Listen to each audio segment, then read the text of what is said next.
गांव के किनारे एक बूढ़ा किसान रामू अकेला रहता था। उसकी पत्नी कई साल पहले चल बसी थी और बेटा शहर जाकर बस गया था। रामू का एकमात्र साथी था उसका कुत्ता शेरू, भूरे रंग का, बड़ी बड़ी आंखों वाला, समझदार और बेहद वफादार। शेरू रामू के साथ खेतों में जाता, घर की रखवाली करता और रात को उसके पैरों के पास सोता।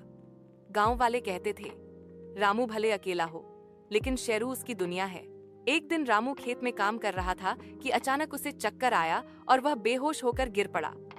आसपास कोई नहीं था, लेकिन शेरू समझ गया कि कुछ गड़बड़ है। उसने रामू को सूंघा, हल्के से भौंका, फिर दौड़कर गांव की ओर भागा। गांव के चौपाल पर कुछ लोग बैठे थे। शेरू वहां पहुंचा और जोर जोर से भौंकने लगा। पहले तो लोग हैरान हुए, लेकिन जब शेरू ने रामू के कपड़े का टुकड़ा दिखाया जो खेत में फटा था, तब सब समझ गए कि कुछ अनहोनी हुई है। गांव के लोग दौड़कर खेत पहुंचे और देखा कि रामू जमीन पर पड़ा है। तुरंत उसे अस्पताल ले जाया गया। डॉक्टर ने कहा, अगर थोड़ी देर और हो जाती तो जान बचाना मुश्किल होता। रामू की जान बच गई और सबका हीरो बना शेरू। रामू ने अस्पताल से लौटते ही शेरू को गले लगाया और कहा, तू सिर्फ कुत्ता नहीं, मेरा बेटा है। उस दिन से गांव में शेरू की इज्जत और बढ़ गई।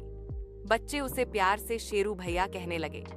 गांव के स्कूल में एक दीवार पर उसकी तस्वीर बनी, गांव का वफादार रक्षक। वक्त बीतता गया, रामू बूढ़ा होता गया और एक दिन वह हमेशा के लिए सो गया।